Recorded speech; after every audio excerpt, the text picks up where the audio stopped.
அனைவருக்கும் வணக்கம். நாம் இன்றைக்கி எதை பற்றி பார்க்க போகிறோன்னா ஆவாரம் பூ. ஆவாரம் பூவோட பயன்களை பற்றி நம்ம இன்றைக்கி பார்க்கலாம்.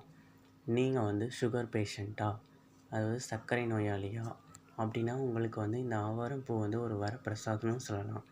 அதாவது உங்கள் சர்க்கரை நோயால் வர பாத எரிச்சல், அதாவது கால் வலி, மூட்டு வலி, ரொம்ப தண்ணி தாக எடுக்கிறது, நரம்பு தளர்ச்சியாக இருக்கிறது, சிறுநீர் குளறது சரியாக ஒன்றுக்கு போகாமல் இருக்கிறது, அடிக்கடி யூரின் வர மாதிரி இருக்கும்.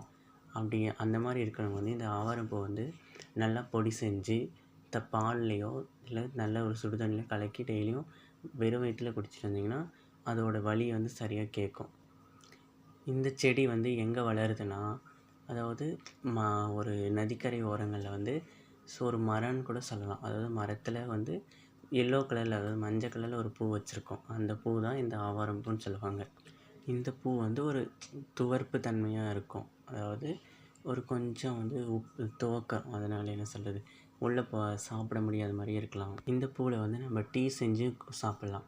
அதாவது நல்லா தண்ணி கொதிக்க வச்சுட்டு அதில் இஞ்சியை வந்து நல்லா சேர்த்துக்கிட்டு, ஏலக்காய் கொஞ்சமாக சேர்த்துட்டு, இந்த ஆவாரம் பூ சேர்த்து நல்லா கொதிக்க வச்சுட்டு, அதுக்கப்புறம் கொஞ்சமாக பால் சேர்த்துட்டு, அப்புறம் கொஞ்சம் சர்க்கரை சேர்த்து நம்ம வந்து நல்லா கொதிக்க வச்சு எடுத்து வடிகட்டி நம்ம வயசானவங்களுக்கு வந்து இது கொடுத்தோம்னா டீயாக கொடுக்கலாம். நல்லது, உடம்புக்கும் நல்லது.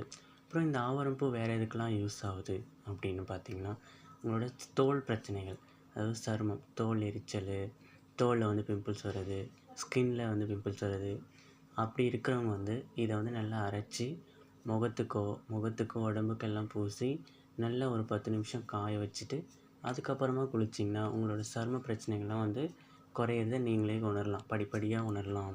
இந்த வீடியோ உங்களுக்கு பிடிச்சிருந்தால் லைக் பண்ணுங்கள், கமெண்ட் பண்ணுங்கள், ஷேர் பண்ணுங்கள், சப்ஸ்கிரைப் பண்ணுங்கள்.